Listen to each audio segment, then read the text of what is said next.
ভীষণ পরিমাণে দুশ্চিন্তা শুরু হয়, কারণ মিতার শ্বশুরবাড়িটা অনেকটাই ছোট। আর সেখানে কেবল মা দুটো ঘর আছে। একটা ঘরে বসবাস করে আর অন্য একটা ঘরে মিতার ননদ নীলা পার্লার চালায়। আর সেই পার্লারের উপরেই তাদের সংসারের রোজগার নির্ভর করে। সেই জন্য এই দুটো ঘরের মধ্যে মিতা কোথায় রান্না বান্না করবে কিছুই বুঝে উঠতে পারে না। মা, আমার বাপের বাড়ি থেকে রান্নাঘর সাজানোর জন্য fridge, micro oven, gas oven আরো অনেক কিছু দিয়েছে, কিন্তু আপনাদের ঘরে যাও আমি জিনিসগুলো কোথায় রাখবো বলুন তো? দেখো বৌমা, আমরা কোনো মতে একটা গ্যাস ওভেন জ্বালিয়ে এই ছোট্ট ঘরের মধ্যেই রান্না বান্না করি, সুতরাং এত জিনিসপত্র আমাদের ঘরে ঢোকানোর মতো জায়গা নেই। তুমি বরঞ্চ এই জিনিসগুলো বাপের বাড়িতে ফেরত পাঠিয়ে দাও, কারণ আমাদের কিছুই লাগবে না। না না মা, এরকম হয় নাকি? এই জিনিসগুলো আমার বাপের বাড়িতে ফেরত চলে গেলে বাবা মা তো খারাপ ভাবতে পারে। আর প্রয়োজন নেই বলে কি আমারও এইসব জিনিসের প্রয়োজন নেই? আমি এরকম কিছু বলতে চাইনি। আসলে আমাদের খাওয়া দাওয়াতে অত বাহার নেই, শুধুমাত্র সিদ্ধ ভাত পেলেই আমরা খুশি। তাই তুমি আমাদের এই থাকার ঘরেই কোনো মতে একটা রান্না বান্না করলেই হবে। শাশুড়ি মায়ের কথা মিতা মোটেই মেনে নিতে পারে না। আচ্ছা মা, আমি বরঞ্চ এই পার্লারের মধ্যেই নিজের রান্নাঘর সাজিয়ে নিই, কারণ আপনাদের বাড়িতে মাত্র দুটো ঘর আছে। আর যদি একটা ঘর জুড়ে আমার ননদ পার্লার করে রাখে, তাহলে আমি রান্না বান্না করবো কোথায়? আর এই পার্লারের ঘরের উপরেও কিন্তু আমার অধিকার আছে, তাই পার্লারে এবার থেকে রান্না করবো। Get the top restaurants in town. Download the Foodpanda app and করবো। এই বলে মিতা কাউকে কি পার্লারের মধ্যে fridge, micro oven, gas oven বসিয়ে নিজের মতো আলাদা একটা রান্নাঘর তৈরি করে ফেলে। আর তখনও পর্যন্ত নীলা সেই বিষয়ে কিছু জানতে পারে না। পরের দিন সকালবেলা ঘুম থেকে উঠে নীলা যখন তার পার্লার খুলতে যায়, তখন সেই পার্লারের ভেতর থেকে রান্নাবান্নার শব্দ শুনতে পায়, কারণ তার দাদার বউ ইতিমধ্যে পার্লারে গিয়ে ডাল ভাত, মাছ মাংস রান্নাবান্না করতে শুরু করে দেয়। এ কি, আমার পার্লারের ভেতর থেকে এরকম হাতা খুন্তির নাড়ার শব্দ আসছে কেন? পার্লারে কি ভূত ঢুকলো নাকি? এই বলে নীলা পার্লারে গিয়ে দেখে যে সেখানেই তার নতুন বৌদি রান্নাবান্না করছে। আর যা দেখে নীলা ভীষণই রেগে যায়। বৌদি, তুমি কি করছোটা কি? ওই ঘরে তো গ্যাস ওভেন রাখা আছে, তুমি ওখানে রান্না না করে আমার পার্লারের মধ্যে রান্নাবান্না করছো কেন? এটা আমার ব্যবসার জায়গা, তুমি এখান থেকে বেরিয়ে যাও। তুমি ব্যবসার জায়গা বলে এরকম একটা বড় ঘর পার্লার বানিয়ে দখল করে রাখলে তো হবে না। ওই ছোট্ট ঘরে আমি রান্না বান্না করতে পারবো না, তার উপর আবার বাবা অসুস্থ, সুতরাং আমার রান্না বান্নার ঝাঁঝে ওনার শরীর আরো খারাপ করতে পারি। তাই আমি এই পার্লারেই আজ থেকে রান্না বান্না করব। হে ঈশ্বর, আজকে আমার কত কাস্টমার আমার কাছে মেকআপ করতে আসবে, আর আমার বৌদি এখানে বসে বসে রান্না করছে। এরকম পার্লারের মধ্যে রান্না বান্না হচ্ছে দেখে আমার কাস্টমার তো পালিয়ে যাবে। এমন সময় মালিনী নীলার পার্লারে হেয়ার রিমুভাল এবং মেকআপ করতে চলে আসে, কিন্তু সে যখন পার্লারের ভেতর ঢোকে, পার্লারের ভেতরে রান্নাবান্না হচ্ছে দেখে খুবই অবাক হয়। তবুও নীলা কোনো মতে তাকে বুঝিয়ে চেয়ারে বসতে বলে, আর সে হেয়ার রিমুভাল করবে বলে জিনিসপত্র বের করতে শুরু করে। আর নীলা যখন এক ইলেকট্রিকের মেশিন ব্যবহার করে মালিনীর হেয়ার রিমুভাল করতে যাবে, এমন সময় এই দাঁড়াও, তুমি এখন এই সুইচটা ব্যবহার করতে পারবে না, কারণ আমি এখনই মাংস কষাবো আর আমাকে মিক্সার গ্রাইন্ডারে মশলা বাটতে হবে। তাই এই সুইচটা এখন আমি মশলা বাটার জন্য ব্যবহার করব। তুমি অন্য সুইচে তোমার হেয়ার রিমুভাল ক্রিম বসিয়ে দাও। আমার পার্লারে কিন্তু বেশি প্লাগিং পয়েন্ট নেই বৌদি, তাই আমাকে এই প্লাগিং পয়েন্টটা ব্যবহার করেই হেয়ার রিমুভ করতে হবে। তোমার জন্য তো দেখছি আমার সব কাস্টমার চলে যাবে, আর তুমি আমার পার্লারে বসে বসে মিক্সিতে এখন মশলা বাটবে। হ্যাঁ, তাতে কি হয়েছে? আমি পার্লারে বসে বসে রান্না করছি আর মিক্সিতে মশলা বাটলে দোষ? এই বলে মিতা নীলাকে কোনো রকম ভাবে কোনো কাজকর্ম করতে দেয় না। সে পার্লার জুড়ে কখনো ইলেকট্রিক সুইচ জ্বালিয়ে মশলা বাটাবাটি করে, আবার কখনো বা নীলার কাস্টমারের কাছ থেকে চেয়ার কেড়ে নিয়ে চেয়ারের উপর বসে বসে রান্না বান্না করে। আর যা দেখে নীলা ভীষণই রেগে যায়, কিন্তু সে কিছুতেই মিতাকে পার্লার থেকে বের করতে পারে না। আরে আমি কতক্ষণ ধরে এভাবে বসে থাকবো? এখনো তুমি আমার গায়ের লোম তুলতে পারলে না, তারপর আবার মেকআপ বাকি আছে। আর তোমার বৌদি এরকম পার্লারে বসে বসে রান্না বান্না করছে, রান্নার ঝাঁঝে আমার তো স্কিন নষ্ট হয়ে যাচ্ছে। আমি আর এক মুহূর্তে এখানে বসতে পারছি না। আজকে সন্ধ্যাবেলা আমার বিয়ে, আর এখন যদি পার্লারে রান্না বান্নার তেল মশলার ঝাঁঝে আমার স্কিন নষ্ট হয়ে যায়, তাহলে কিন্তু খুব বাজে ব্যাপার হবে। প্লিজ তুমি বসো, আমি এখনই কিছু একটা ব্যবস্থা করছি। আমি কোথায় বসবো? তোমার বৌদি তো এখনই আমার কাছ থেকে বসার চেয়ারটা কেড়ে নিল, কারণ ওনার নাকি মাটিতে বসে রান্না করতে করতে পায়ে ব্যথা হয়ে গেছে, তাই চেয়ারে বসে উনি এখন রান্না করবে। তোমাদের পার্লারে কাস্টমারদের সঙ্গে এরকম ব্যবহার করা হয়? আমি আর এক মুহূর্ত এখানে বসতে চাই না। এই বলে মালিনী নীলার পার্লার থেকে চলে যায়। আর নীলা কিছুতেই তার কাস্টমারদের চাইলেও আটকে রাখতে পারে না। অন্যদিকে মিতা মনের আনন্দে বসে বসে রান্না করতে থাকে। এমনকি দুপুরবেলাতে মিতা সবাইকে খাওয়া দাওয়া করার জন্য পার্লারে ডেকে নেয়।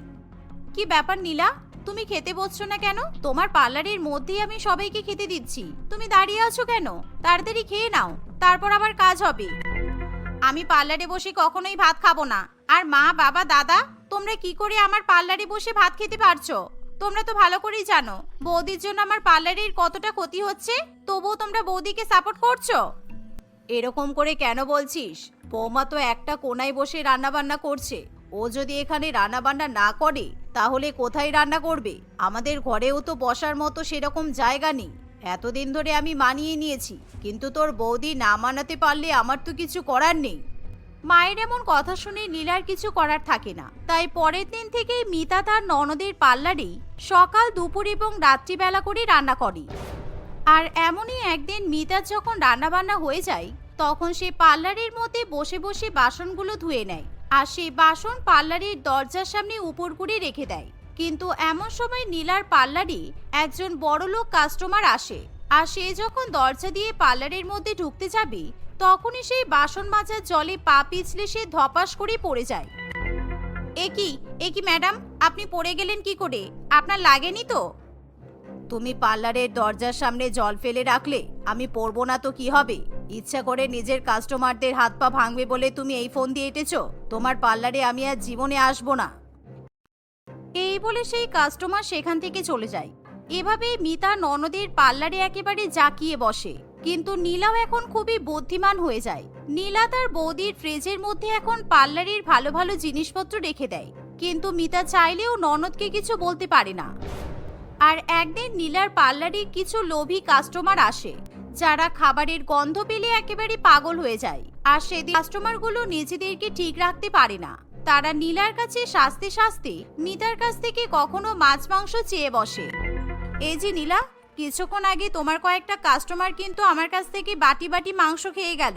তার জন্য কিন্তু ওরা কেউ টাকা দেয়নি, শুধুমাত্র সাজার টাকা দিয়ে চলে গেছে। তাই তোমার কাছ থেকে আমি কিন্তু মাংসের টাকাটা নেব। আমি 1 টাকাও তোমাকে দিতে পারবো না, কারণ আমি কি বলেছিলাম তুমি আমার পার্লারে বসে বসে রান্না করো? আমার কাস্টমার যদি এখন 1 বাটি মাংস খেতে চায়, তাহলে আমি তো এতে কিছু করতে পারি না। এভাবেই দেখতে দেখতে কিছুদিন কাটে। আর এরই মধ্যে নীলা এবং মিতার পার্লার ও রান্নাঘর মিলেমিশে একাকার হয়ে যায়। আর একদিন নীলার পার্লারে একজন কাস্টমার নিজের চুলে লাল, নীল, হলুদ, সবুজ রং করতে আসে।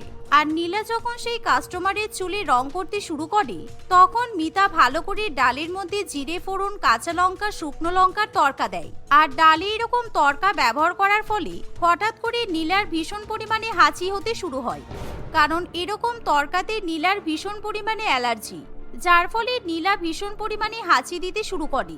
আর তখনই সেই লাল, নীল, হলুদ, সবুজ রং একেবারে বেশি বেশি করে কাস্টমারের চুলে লেগে যায়। এ বাবা, এবার কি হবে? হাঁচি হাঁচি! এই মহিলাকে তো একেবারে চুলে রং করে পুরো কাকাতুয়ার মতো দেখতে লাগছে। হাঁচি! এখন যদি এই মহিলা বুঝতে পারে, তাহলে তো আমাকে 1 টাকাও দেবে না, বরঞ্চ আমার পার্লারের লাইসেন্সও ক্যান্সেল করে দেবে। এবার আমি কি করি? হাঁচি! এভাবে ভয়ে ভয়ে নীলা যখন কোনো মতে তার চুলের রং সম্পূর্ণ করে, তখন সেই কাস্টমার ভালো মতোই বুঝতে পারে যে তার চুলে অনেক বেশি পরিমাণে রং ব্যবহার করার ফলে তাকে দেখতে ভীষণই অদ্ভুত বলে মনে হচ্ছে। তাই সেই কাস্টমার রেগে গিয়ে নীলাকে কথা শোনাতে শুরু করে দেয়। আরে ম্যাডাম, আপনাকে পুরো কোরিয়ান হিরোইনের মতো লাগছে। আর এরকম এখন কাকাতুয়ার মতো চুলের রং হলো ট্রেন্ডিং। তাই আপনি দেখবেন আপনার বান্ধবীরা কিন্তু আপনাকে দেখে একেবারে জ্বলে যাবে। এভাবেই নীলা সেই কাস্টমারের মিথ্যা প্রশংসা করতে থাকে, যার ফলে কাস্টমার খুশি হয়ে সেখান থেকে চলে যায়।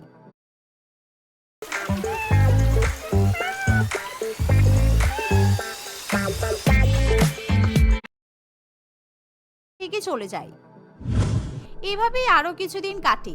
আর একদিন নীলার পার্লারে একজন খুব বড় লোক মহিলা শালিনী দেবী মুখে ফেসিয়াল করাতে আসে। কারণ আজকে তার অফিসে একটা ইম্পর্টেন্ট পার্টি আছে।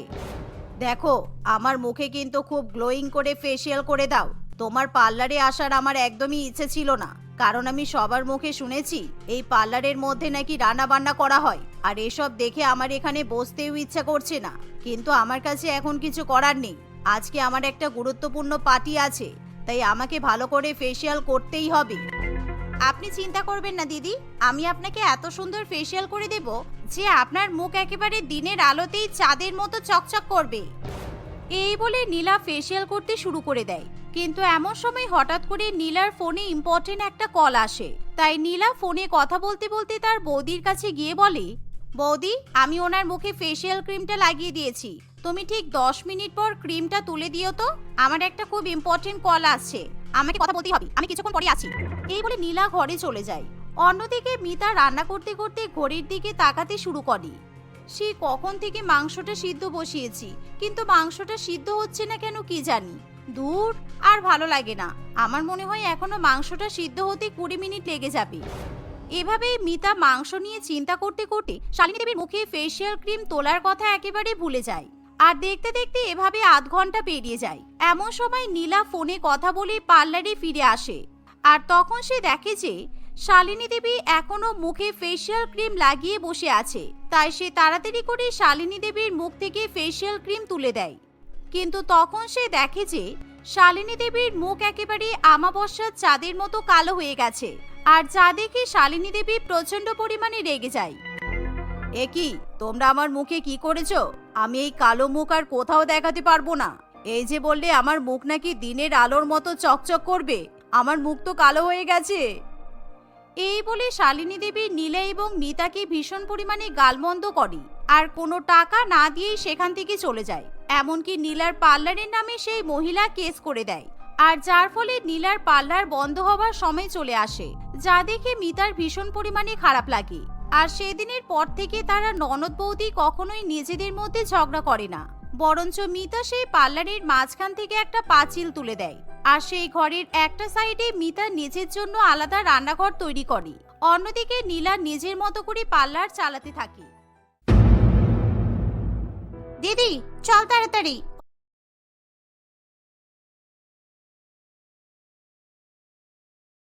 হাই সবাই, লাইক ও সাবস্ক্রাইব করবেন প্লিজ।